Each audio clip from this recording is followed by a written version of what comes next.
Hello everyone. So this is video 1 of 2, and its purpose is to wade into the course material formally but gradually for Unit 1. It is repetitive on purpose. I'm one of those people that tends to repeat themselves for purposes of emphasis, because I know few people read the introductory materials of the course with any deep comprehension the first time. I'm repeating. As I may have already told you, if you want any clarifications of the syllabus, just send me an email, phone, or text. The contact information to do this is on page 1, upper left-hand corner of the syllabus. I'm copying it here so you know what it looks like.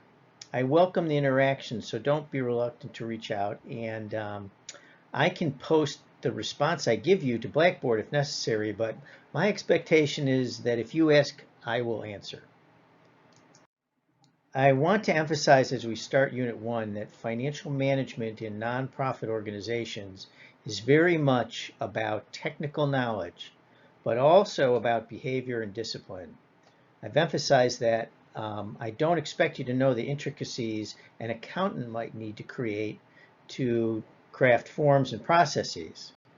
But our goal here is to give you sufficient knowledge and familiarity and experience so that you can use their work to do your work with confidence. Consequently, an important takeaway for you from this course is to carefully read and follow instructions. I know you read that before because I've said it at least 3 times. This is important for your well-being, but even more importantly, because funding an organization is more difficult if the rules you practice are fuzzy, which others will consider as evidence of unpredictability or give them cause to doubt you. Think about it this way: board members, funders, donors, clients, the government, and others concerned about how you use their resources will want your strategy to be sound. So a good idea is to minimize the appearance and likelihood that there's unpredictability in your financial accounting. Despite the need that you will encounter to adapt to unforeseen circumstances as a nonprofit decision maker, which is an important value that we're going to learn about this semester, nonprofit financial management is not the subject that welcomes nonconformity. And you will want to be consistent as a rule with the discipline to document the work you do and any circumstances and rationale you rely on for the exceptions you make to the rules. If you'll notice, course assignments are graded to reflect these principles. But specifically, I focus on knowledge, behavior, and discipline. That's what you're getting graded on. For example, the breakdown of points for the assignments emphasize not only your mastery of the concepts for the unit and rolling forward, but also the timeliness, the clarity of your writing and your communication. Those are measures of your performance on the assignments.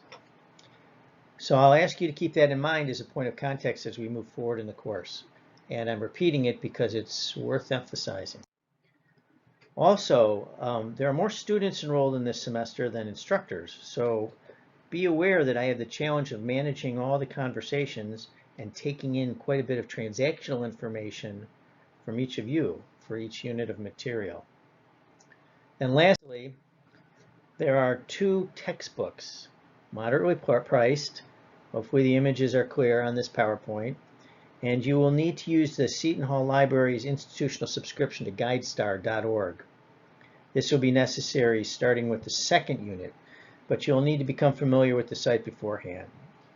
I'll stop here and ask you to look over the syllabus again before moving on to the next video, which is part of Unit 1.